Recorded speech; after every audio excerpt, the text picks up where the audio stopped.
I'm Mike Hebert, owner of Cantex Roofing and Construction. Every day is game day, and we'll get it right when it comes to your roofing, construction, windows, and mirrors. Call Cantex Roofing and Construction today. Together, we are one serving you.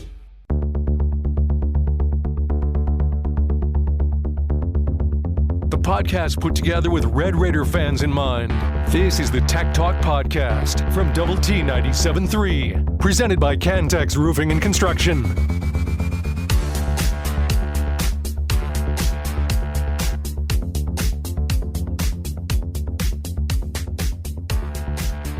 Happy Tuesday. It is game day for, a lot of people. Red Raider baseball, Red Raider basketball, playoff basketball for girls and boys tonight. We've got so much to get into today. 3 full hours with us. We will go all the way up to 6 o'clock. We're live from the First United Bank studio. You can call us on the Visual Edge IT hotline. That number is 806-771-0973. You can also hit us up on the Yates Flooring Center chat line. Thoughts, comments, questions, predictions for tonight. We'll take it all there. You can also take us anywhere with the mobile app. That is brought to you by Happy State Bank. You can have Tech Talk on the go. We're also streaming live on Fox 34 News Now and on YouTube. Follow us on Facebook and Twitter. Clint Scott with Dr. Mike Gustafson, zooming live once again from Globe Life. He'll never leave. He has made a home there. He just ended his 24-hour bender about 5 minutes ago, so we're glad he got back on. Ben Portman behind the glass taking care of us. Gus, what's up? Well, just here at the ballpark, getting settled in, getting ready to go. Fellas are about to fire up batting practice, and we'll be right at it here in 3 hours. Taking on UT Arlington tonight, and we'll talk about this game plenty. But what is your view? Because the diamond between these two that you're playing tonight and tomorrow is obviously Oregon State, and that might be, from your first 5 games, there could end up being the best game you play. Tennessee certainly will have something to say about that. But how do you view UT Arlington? I think they're like a very typical,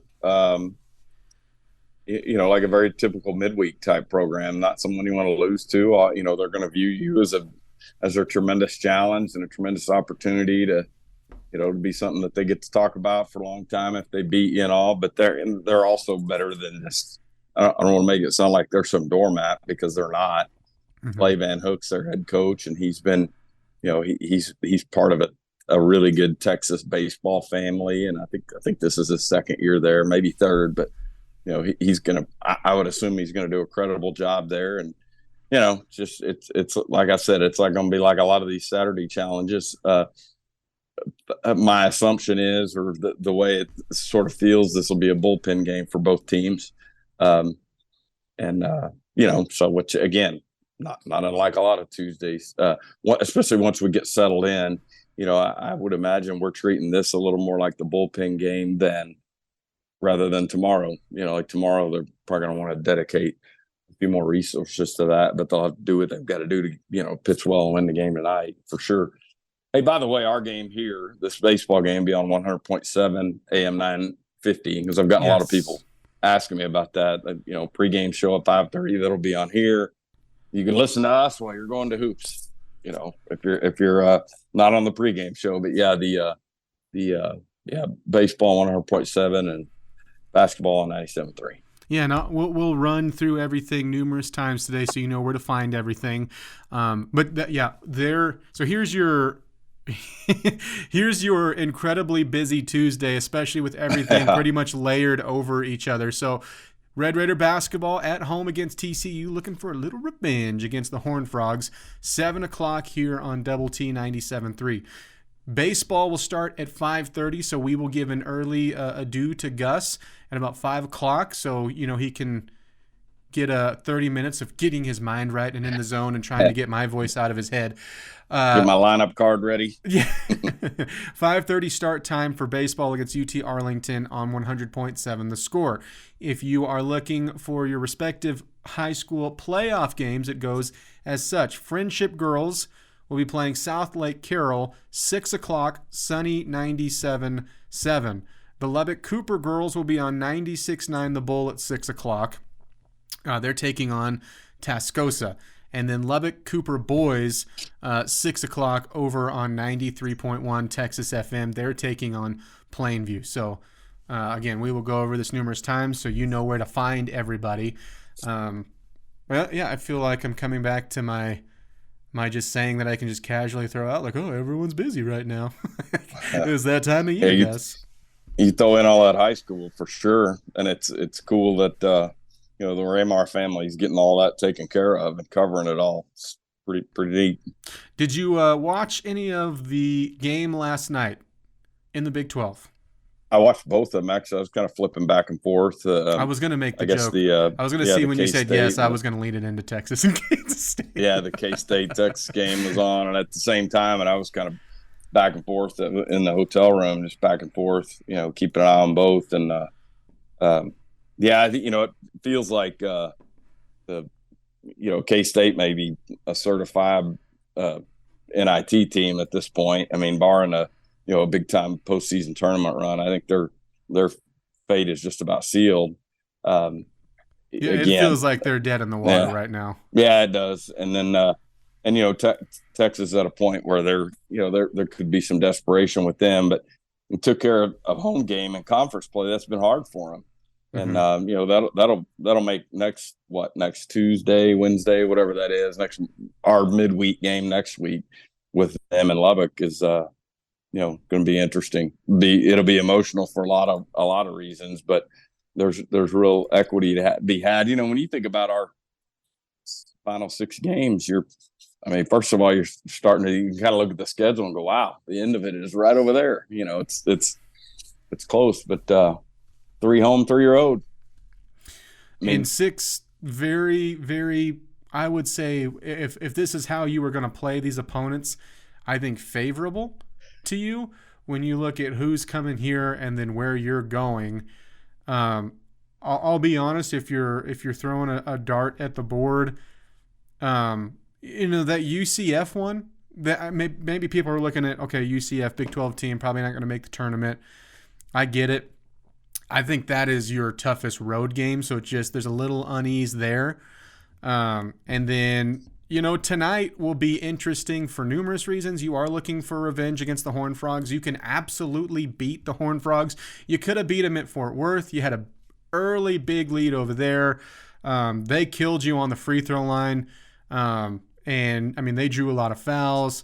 They turned you over. They did a lot of things when it went to like the stuff that won't go down as stats as well that I think they beat you on, especially in the second half. I don't think you walked away at all going, well, you can't beat the Frogs. But Warren Washington is certainly an interesting factor tonight, the game time decision with him. And look, if he's out, I still think you can win tonight. And I obviously you're going to have a big performance from Robert Jennings and the reserve cast behind him if he's not able to go. Or if he's able to go and it's like, hey, he's only playing for this amount of minutes. We're not playing him a whole game. I think I think one of the keys to that game too was Micah Peavy going 4 for 4 from the 3-point line, and that's not something that's typical for him. The podcast put together with Red Raider fans in mind. This is the Tech Talk Podcast from Double T 97.3, presented by Cantex Roofing and Construction.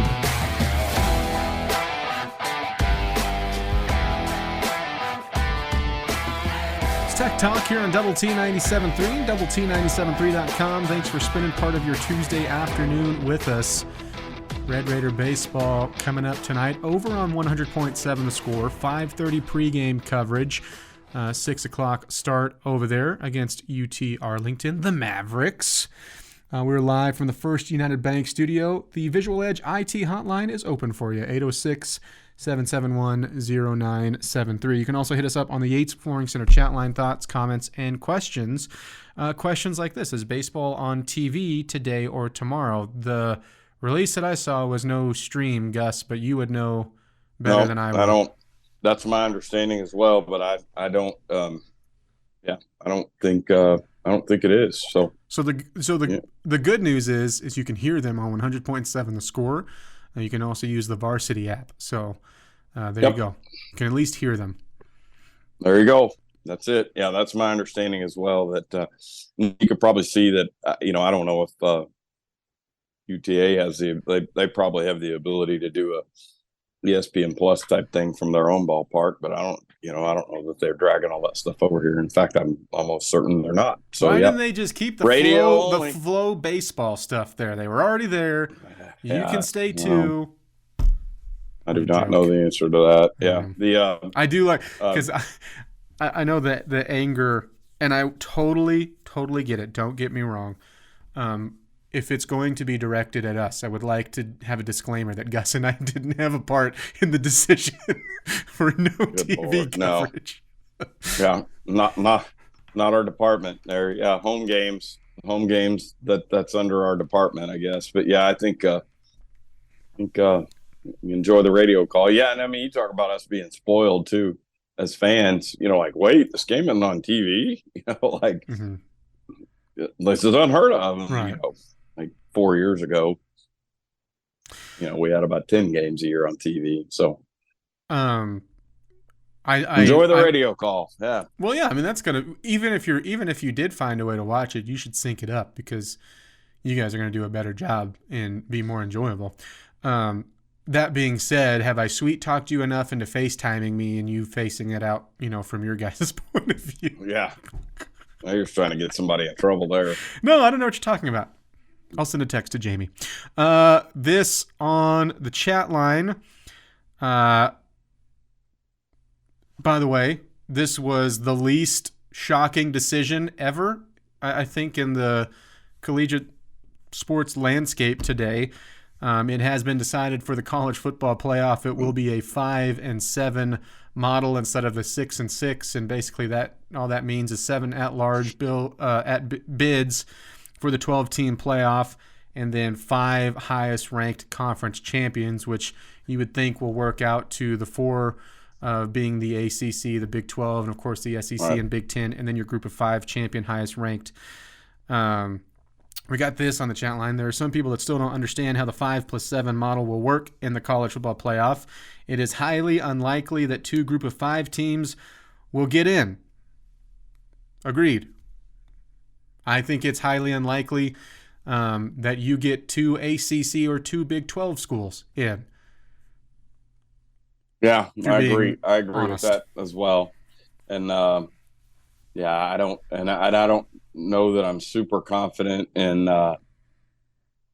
just with Sankey saying stuff like, yeah, we're happy with it as long as it's good for us. Like, okay, what's your definition? Like he had some veiled comment like that. And what's not good for them? Like, is it a year where somehow it shakes out where maybe even the Big Ten, who it seems like, the Big Ten and the SEC are kind of having the same thing. We're lockstep because what's good for you is typically what's good for us. But what about that first year where, it's not going to be crazy talk by any means to get 2 Big 12 teams. I just think it's unlikely. In fact, if you go through the last, 4 or 5 years, I think 3 times there would have been 2 Big 12 schools in it. Go back to Kansas State beating TCU. TCU would have been in that playoff, and so would have Kansas State because they won the conference championship game. Like, that is not out of the realm of possibility. But for Sankey, when he says, as long as it's good for us, what about that first year, if there is a year where you get, USC, which this still sounds so weird to say, USC, Oregon, Michigan, and Ohio State from the Big Ten in there, maybe another one, and they only get 2 or 3 when they're expecting, closer to the 4 range. And if it does get into the math where they only get 2 in, is he going to just throw a fit? Is the SEC all of a sudden going to go, oh, we're so out on this format, it doesn't make sense. What are we doing? It's not working. We tried it. We need to get rid of it. Can't believe we tried to extend this to 31-32. What are we doing? Yeah, I would assume that the repercussions to this, would be, hey, when this thing comes up for renewal, we want an entire at-large situation. Like that to me is the level of discussion here. It sounds like sounds like and maybe ESPN's involvement helped. I don't know. I was kind of hoping for ESPN and Fox to split it, because you are talking about we're not just talking about two semifinal games and a final game, but regardless, the ESPN family going to handle it.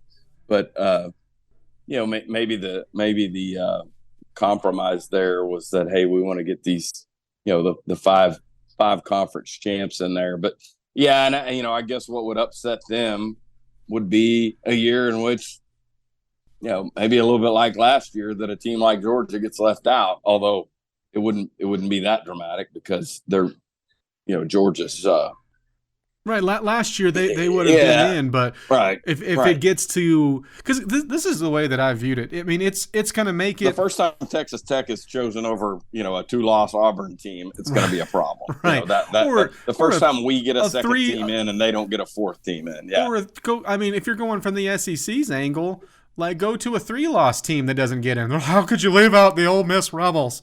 What are we? Sure, 100%. I mean, I think that'll be the deal, because he had threatened the idea of, why not just make it all at large? In other words, we're just taking the top 12 ranked teams, period. Well, the metrics are going to favor the two deepest leagues in a situation like that, and that would really bump. That would make it tough for the Big 12 champ to get in. If you are anybody outside of the SEC and the Big Ten on that committee, and you had been talked into that deal, you should have been fired. Kick them out. Yep, absolutely. We don't want them. Side about might have been to dump. That might have put Notre Dame in a bad light, and that may have been something that they're like, oh, we can't do that. Yeah. Well, in Notre Dame, like, I was going through, like, hey, how does the SEC get to a spot where there's only 2 teams and they throw a fit? Notre Dame's another wrench in there, right? Because I mean, there's going to be in the extended time that it gets to 2031, 2032, whenever they would be readdressing this model. And I know that they have some things they still have to finalize on this, but I mean, it seems at this point you're just waiting for final pen to paper on stuff, and there you go. 12 teams to 2031, 2032. In that stretch, Notre Dame is going to be in the conversation at least a couple of times. You're going to tell me that they're not ranked in that 7-team range at least a couple of times? I just don't see that happening. So I wonder if, in the imaginary, just talking it out, the imaginary SEC tirade, if it would depend on what point in that range that had happened. Like, if it happened the year before they're about to re-up, and then it's like, oh, we throw a fit now because we're about to redo this whole thing. Or if, like, let's say in a world where it happens 2 years from now and you still have plenty of years left on the extension, if it eases back over and it's more of the, like, this year I can't believe you left Georgia out sort of thing. Because this is what like, the way that I viewed this is it's going to take away some of the, like, Florida State aspect, the Georgia aspect from this year, but at the same time, even though that's going to be dwindled down, there's still going to be a 13th team that's upset. Absolutely. Yeah, I mean, we're upset right now about a 65th team didn't get in, or whatever it is, 68, 69, whatever. But yeah, I mean, that's always the conversation, is who gets snubbed. But 13 will be less egregious than the fifth. It's going to be less of an argument, but it's going to, like you said, it still happens in the NCAA tournament where you have 68 freaking teams. Right, exactly. It's every Red Raiders' favorite podcast. This is the Tech Talk Podcast from Double T 97.3, presented by Cantex Roofing and Construction.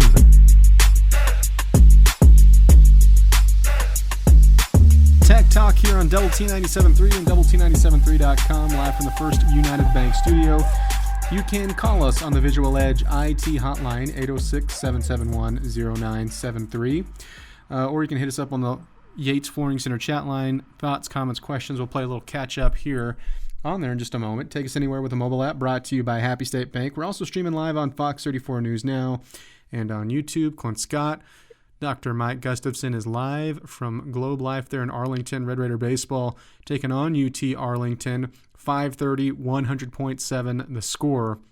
7 o'clock here on Double T 97.3. It's Red Raider basketball at home against TCU, looking to avenge an earlier loss against the Frogs. We got this question on the Yates Flooring Center chat line. Dr. Gus, how does a team decide what double-A team they go with? Could the Chicago Cubs go with the Rockhounds, or is that too far? Yeah, I actually answered this on the thread, but I'm happy to answer it here. And the Cubs were the Midland. There were Midland Cubs from about 1972 till 1984, and like Bruce Sutter came up through there, and Lee Smith, and I mean they've got they had pretty good history. Some good players came through there, but yeah, a lot of times there will be a regional affiliation in Double-A and or Triple-A most of the time these days, because they like to be able to, if they need to get a pitcher to go down for a rehab start or something, he can hop in his car and drive a couple hours, or, for the Rangers, drive up to Frisco. And, so when that sort of thing is available, they like to have some regionality with one or the other of the Double-A or Triple-A teams, sometimes both. One thing to consider, though, the Texas League is the farthest west of the Double-A, of the 3 Double-A leagues. And so the other ones are up in the Northeast and basically in the Southeast. And so I think the farthest west Double-A team is Amarillo or Midland, whatever, one of those two. And so you think about all the West Coast teams, what are they going to do? And so, we don't have a lot of, you don't really have Arizona Diamondbacks Double-A team being in their backyard. It's just not possible. And so a lot of if there is some regionality with the Double-A teams, it's with some of the teams that are Midwest and farther east. This on the chat line, what's the status on Warren Washington for tonight's game? He is a game time decision. So yeah, we know that he practiced yesterday. That's what we know. This on the chat line, Warren Washington doesn't play and we lose by 10, plays 100%, we win by 5, plays 50%, and it is a toss-up. Obviously, you saw our line score the other day in Ames. 7 guys played, which isn't entirely unusual, but with no Warren Washington, I was getting, not that he's really dependent upon the other guy's minutes, but we didn't see a minute from Lamar Washington. Yeah. And so it's like his role's really been diminished. And I know he had the illness and he was kind of part of that group that was affected by all that, when that went down, but he's, we're just not seeing much minutes for him. Like Jennings is getting a lot more minutes these days with Warren down, but, Lamar, it feels like they've really settled on a 3-guard rotation, and there's not much Lamar lately. I think I would change this comment up a little bit just for how I feel.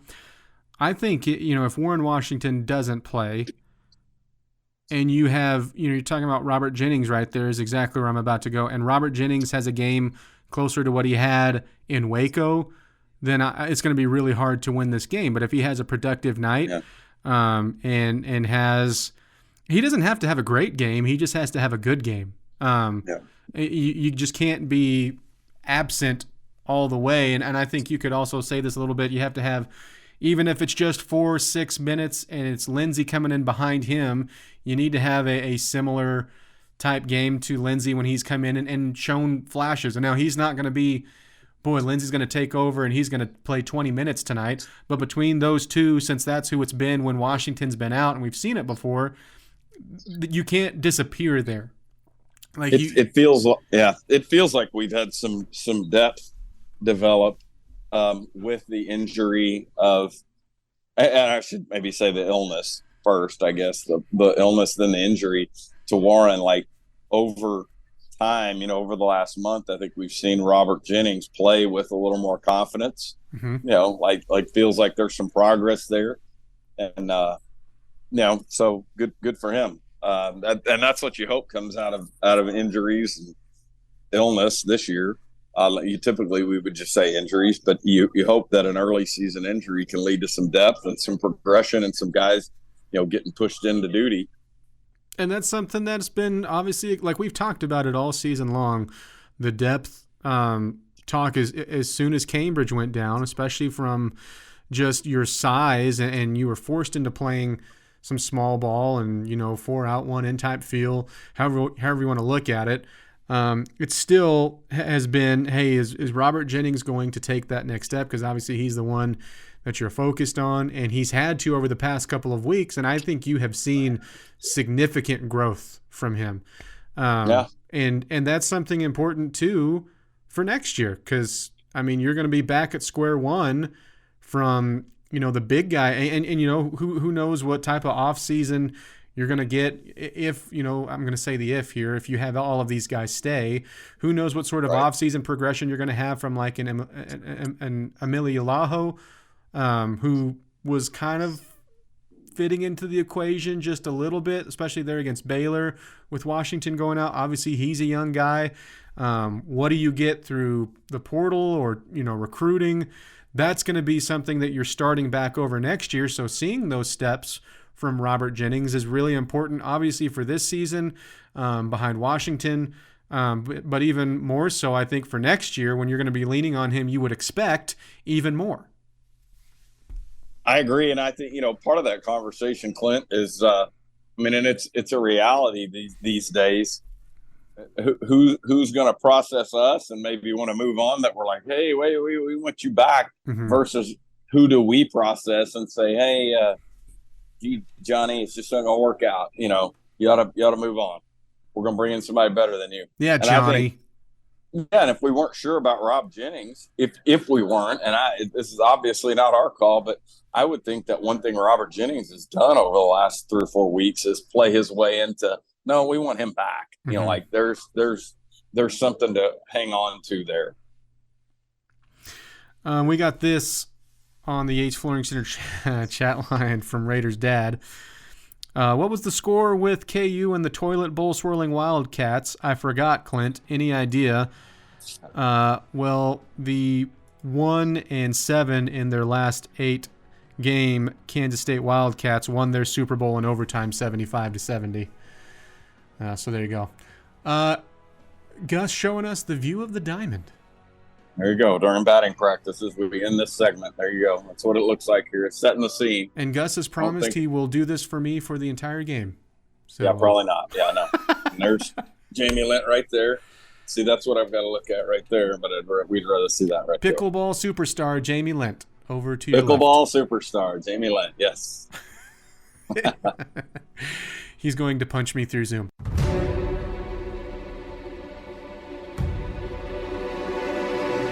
The podcast that finishes your workday in a very Red Raider way. This is the Tech Talk Podcast from Double T 97.3, presented by Cantex Roofing and Construction.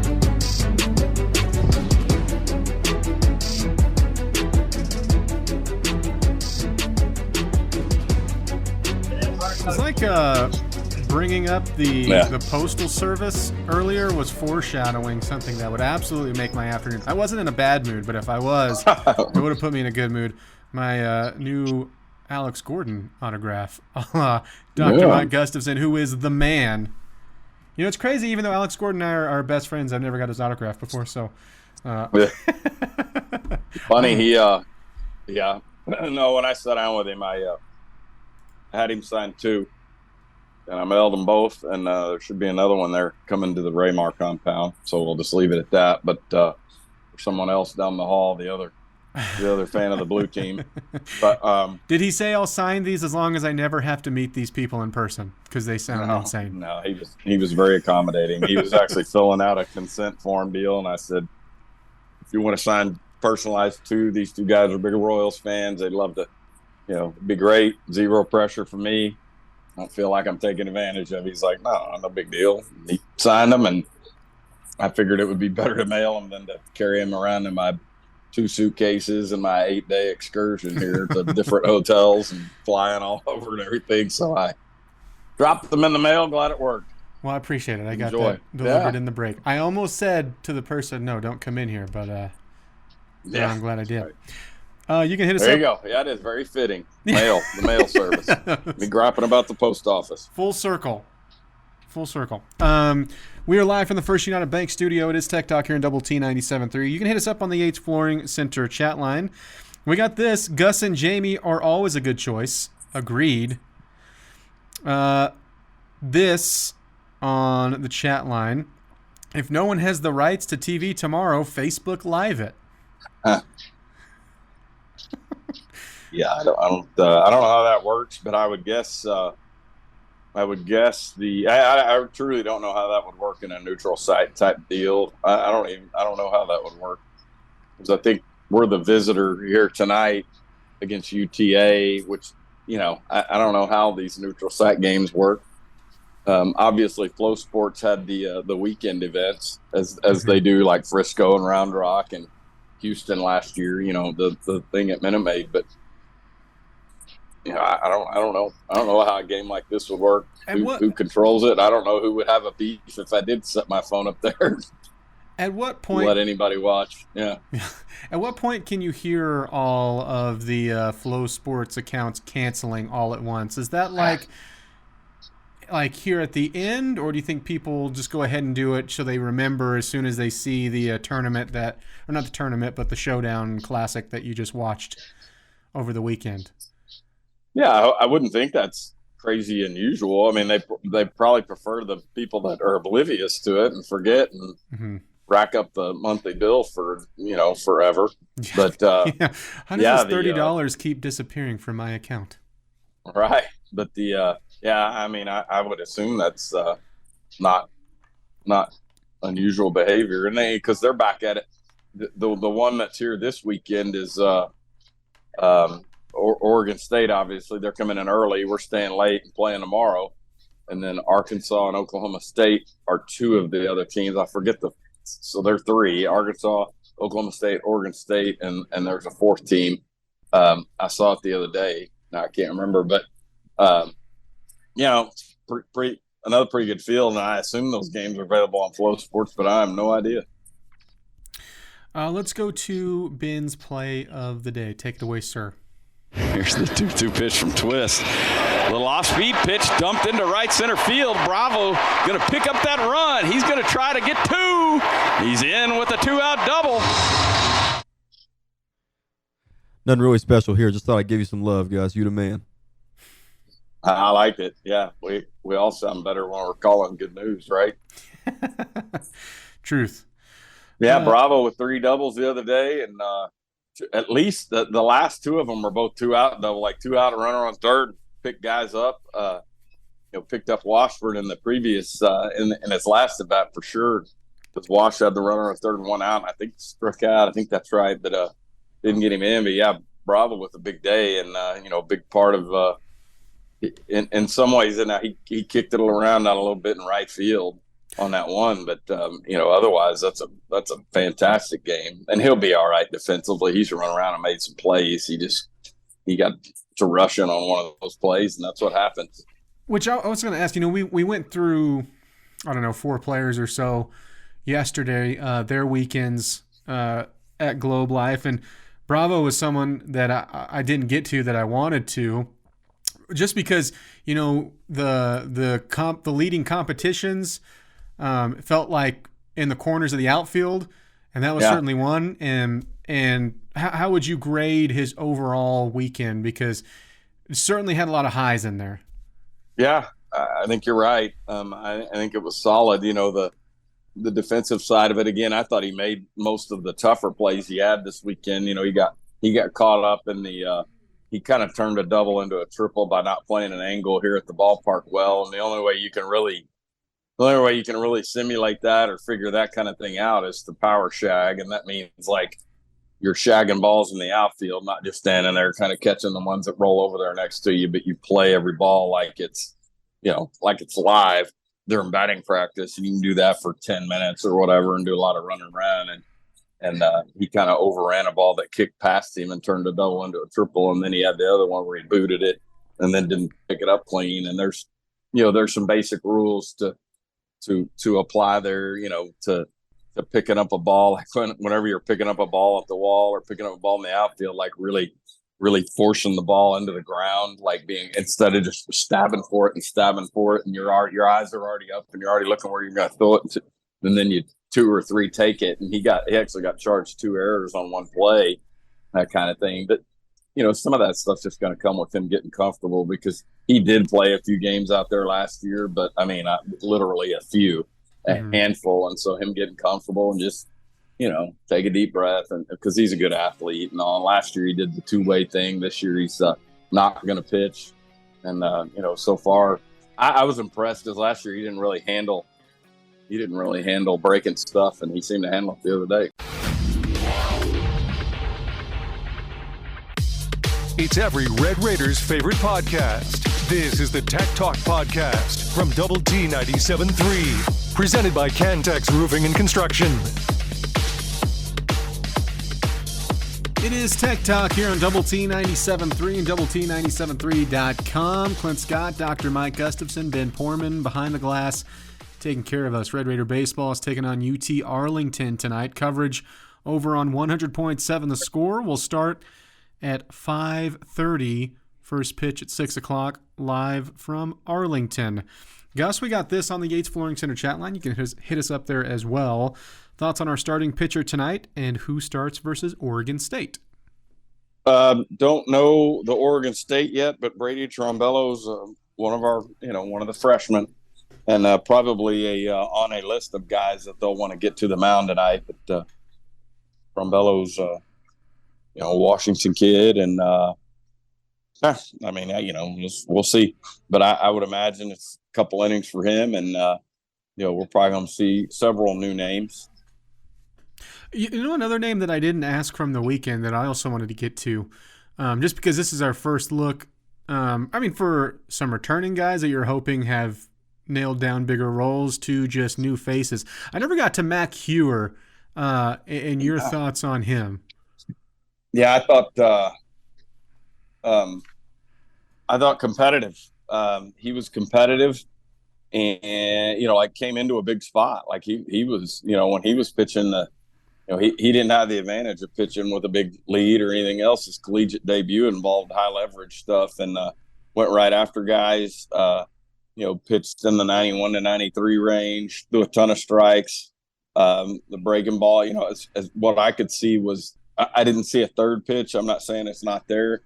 I saw the kind of fastball slider, a fastball cutter, a lot of stuff at the same speed, I thought. And so, his there was plenty to like about it.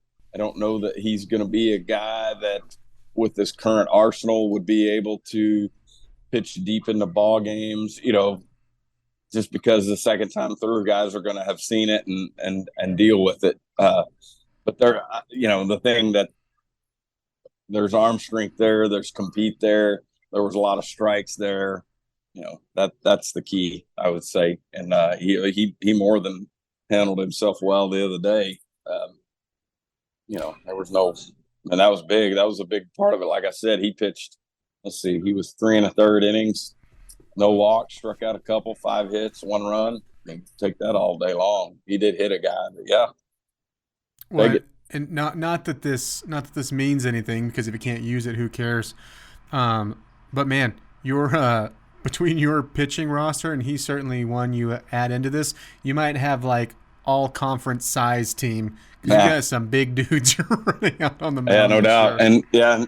And one of the guys that pitches tonight could be Chandler Coe, and he's another one of the big donkey freshman right-handers, and he's from up in the Northeast. So they're excited about him. He didn't throw a bunch in the fall, and so they're kind of feeling like that his stuff may tick up as they go along here in the spring.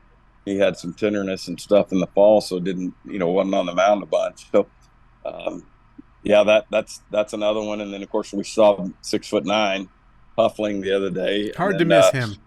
No, that's right. And then somewhere in there, loose, big junior college left-hander Hudson Loose is 6'7", 210, kind of tall and slender. So yeah, there's 4 big dudes right there, right out of the chute. Those are the guys you unload off the bus first, just in case. Yeah, because they noticeably have to duck. And Tim talked about that a couple of times. Like, yeah, we look good getting off the bus. And I think, and then we could see some of those guys because, Coe hadn't thrown yet. Luce didn't throw. So we may get some of that. This from Raiders Dad on the Ace Flooring Center chat line is the time machine provided by the same shoddy worksman that brought us the digitometer. No comment. We had some help, Eddie and Alex Van Halen. There we go. Yeah. That's what I was thinking. I was thinking that Eddie had a brother and Alex was either, I can't remember if he was a rhythm guitar or drums or something, but yeah.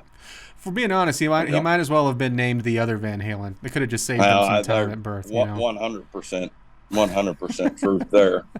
Absolutely. We also got an Ed and Eddie Van Halen, which I appreciate. This from Shelley. You send me a bill with confetti and I'm not paying it. That's a terrible idea. Yeah, I was trying to liven it up. Me. This crap went flying all over the table. That might bother me. Maybe like the little mini magic like wrist shooters that just do a real quick pop, harmless, just to liven it up. You just put that in the envelope. You gonna suggest anthrax powder next? Who knows? We'll see. I'm just trying to help him out. This on the chat line. Did y'all see the 1-6 triple play in the Tennessee-Oklahoma game the other day? I did, and that was it was a popped up bunt, and and it was an excellent athletic play. Pitcher goes diving toward the third base line and catches it in the air, fires it out there to second base, and they double off the guy from second, and then I think he ran over there and tagged the guy from first who was all the way to him. So yeah, ended up talk about turning an inning, man. I mean, you go from 2 on, nobody out. Hey, we got a little problem here. You're hoping you could try to minimize damage. You're going, okay, three outs, let's go hit. That's hard to do. I speaking of things I didn't get to yesterday, they had so much trying to catch up. It was such a busy weekend. Did you see the Sacramento State kid, Matt Masciangelo, who started his year by first getting hit, I think 7 out of his first 8 attempts in a doubleheader, and then got hit again the next day. So got hit 8 times in his opening weekend. And you'd think the dude was like all over the plate or something like that. And the clip I saw, he's just there. He just. I remember Cam Moran getting hit when we played Maine, I guess, to open the 2018 or 2019 season. And he got hit in one of those games. A bunt, he had a bullseye on him, and there was no intent there. It was just dude kept getting drilled, and that Maine team, shortstop Jeremy Pena, by the way, for those who remember Maine coming to Lubbock, their shortstop has been the World Series MVP already in his young big league career. I just I'm just trying to go through the headspace of this. Where, you go through this long off season, you're like, man, I'm just ready to see pitches from the other team, not scrimmage play, all of this stuff. And then you just keep on, and then you get plunked the first time, and you're like, okay, whatever. Yeah. Bad luck. And then you get plunked again. And then you get plunked again. And then you get plunked again. As superstitious as baseball players can be, he must think like, well, I might die by the end of this season. He's setting the table, he's doing a job, and I would say this, you like the courage in there because he's, you got to hang in there. I mean, you got to hang in there, and I mean, it's easy to say, but you get hit a couple times, but you get hit 6 or 7 or 8 times, and he's sort of embracing it. I mean, the thing is, you get hit once or twice, and you'll be sore, and you'll be undressed in the locker room and be like, dude, or the next day you got a big raspberry on you or whatever. But that guy's like, God dang, he probably looks like he was in a brawl. Yeah. I was going to say, he's going to look like he went through like a car wreck. Like, what happened to you? Yes. It's like, I played in a double header. I went to bat 7 times and walked out of there with 5 bruises. You're hoping that you just get nicked a couple times or something. I guess I think it was Long Island who they were playing, if I'm remembering correctly. But like, I You guess guys mad? Y'all mad at me? Oh yeah, I ticked off Long Island pitching apparently, and then stood in the left-handed batter's box and just let him go to work. I saw the one the next day that you're talking about, and he, it was just that it was a right-handed pitcher, and I think the kid was left-handed, isn't he? Isn't he a left-handed hitter? Yeah, and the right-handed pitcher just hung on to a breaking ball too long and ponked him on the front leg or something. I'm like, yeah, there you go. Just, here we go again. I would have just started walking into like the batter's box with my eyes closed and just get it over with. Right. Wear a football helmet up there. Just hit me on the first one at least. Don't let me work the count. Just get it over with. First pitch. Exactly. We all know what's going to happen here. You're going to dance around on the mound a little bit, and then eventually you're going to hit me, and I'm going to get on base. Just do it on the first pitch, so we can just take care of this. And he won't get hit he won't get hit for a month. Yeah, that'd be how the game works. This has been the Tech Talk Podcast, presented by Cantex Roofing and Construction. Check out our library of Double T 97.3 podcasts at doublet97.3.com.